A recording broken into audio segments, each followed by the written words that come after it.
ہمارے ایک دوست مکہ المکرمہ کے اندر ہیں اور انہوں نے ماہ شوال المکرم کے اندر عمرہ شریف کی ادائیگی کی ہے۔ اب انہوں نے سوال کیا کہ بتائیے ماہ شوال المکرم کے اندر عمرہ کرنے کی وجہ سے کیا حج فرض ہو جاتا ہے کہ نہیں؟ اگر حج فرض ہو جاتا ہے تو چونکہ یہاں کی حکومت ویزے کے بغیر تو رہنے نہیں دیتی اور ہمارا ویزا ختم ہو رہا ہے، اس صورت میں اگر ہم وطن واپس آ جاتے ہیں تو کیا حج کی فرضیت ساقط ہو جائے گی؟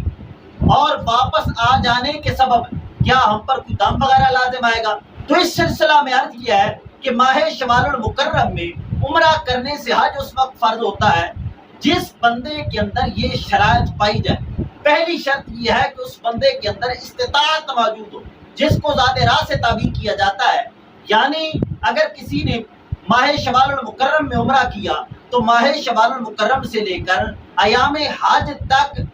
وہاں پر رہنے کے اخراجات، کھانے پینے کے اخراجات اور وطن واپس آ جانے تک اپنے اہل و عیال کے اخراجات اس بندے کے پاس موجود ہے، تو ایسے بندے پر ماہ شوال المکرم میں یا ماہ ذوالقعدہ میں عمرہ کرنے سے حج فرض ہوگا۔ اور دوسری شرط حج کے فرض ہونے کی یہ ہے کہ اس نے پہلے حج نہ کیا ہو۔ اگر کوئی بندہ پہلے حج کر چکا ہے تو اب ماہ شوال المکرم میں ماہ ذوالقعدہ میں عمرہ کرنے کی وجہ سے اس پر دوبارہ حج فرض نہیں ہوگا، کیونکہ عمر میں ایک ہی مرتبہ حج فرض ہوتا ہے۔ اب اگر کوئی شخص ایسا ہے کہ جس نے پہلے حج بھی نہیں کیا اور ماہ شوال المکرم کے اندر عمرہ کرتا ہے اور اس کے پاس استطاعت موجود ہے، ذات راہ موجود ہے، تو ایسے بندے پر ماہ شوال المکرم کے اندر عمرہ کرنے کی وجہ سے حج فرض ہو جائے گا۔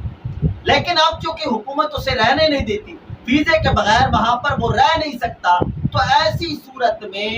یہ محصر کا حکم رکھتا ہے، اور محصر کا حکم یہ ہے کہ جب تک وہ مانع اور رکاوٹ، جس طرح کہ یہاں پر ویزے کی ہے کہ حکومت ویزے کے بغیر وہاں پر رہنے نہیں دیتی، تو ایسی صورت میں حکم یہ ہے کہ وہ واپس آ جائے، واپس آ جانے کی وجہ سے اس پر گناہ نہیں ہوگا۔ لیکن حج اس پر فرض ہو چکا، اگلے سال وہ حج کرے گا، حج اس پر فرض ہو چکا، لیکن چونکہ اب حکومت وہاں پر رہنے نہیں دیتی تو لہذا اس سال واپس آ سکتا ہے، واپس آ جانے کی وجہ سے اس پر گناہ نہیں ہوگا، اگلے سال حج کرے۔ اور اس صورت میں اس پر دم وغیرہ کوئی چیز بھی لازم نہیں آئے گی۔ محصر پر دم اس وقت لازم آتا ہے جب وہ احرام باندھ چکا ہو، اور احرام باندھ لینے کے بعد کوئی مانع اور رکاوٹ قائم ہو جائے جو حج یا عمرہ نہیں ادا کرنے دیتی، تو ایسی صورت میں دم لازم آتا ہے۔ لیکن اس نے چونکہ حج کا احرام نہیں باندھا تو اس صورت میں اس پر کوئی دم وغیرہ لازم نہیں آئے گا، اب واپس آ جائے اور اگلے سال حج کی ادائیگی کرے۔